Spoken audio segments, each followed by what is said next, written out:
this is Mrs. Marcantonio, and we are going to talk about some beginning concepts in our area unit.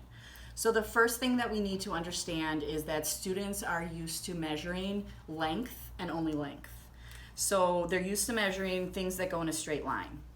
They might measure this as 9 inches, they might measure it as 9 units. Whatever it is, it's just going in one direction and it's measuring length. Now we're going to start with two-dimensional shapes. So we're going to have length, but we're also going to have width. So we're not talking about just one distance here. We're actually talking about the area that is inside of the shape.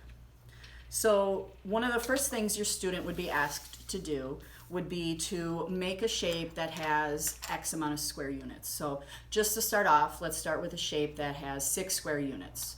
So you would take your square units and you would arrange them into a rectangle that uses 6 of the square units. You might be asked to make 2 different shapes with the same 6 square units. So one of the shapes could be this rectangle, and students will also know that that area can be represented in different ways. This has the same area as the original shape.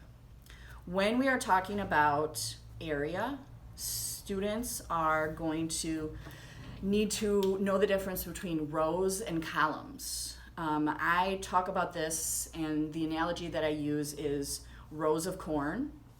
So rows are going to go across, and columns, like you might see on the White House, columns in front of buildings. So this shape here, it is 6 square units. But it has 2 rows, and it has 1, 2, 3 columns. Now, what your student will move on from that is measuring with square units. So they'll be given a shape, and they'll have to do something called tiling, which is using the square units to cover up the shape completely. And it's important that there's no gaps, there's no overlaps, and the units stay inside of the shape. So students would just go like this, and they could measure and then count the square units and see that this shape has 6 square units.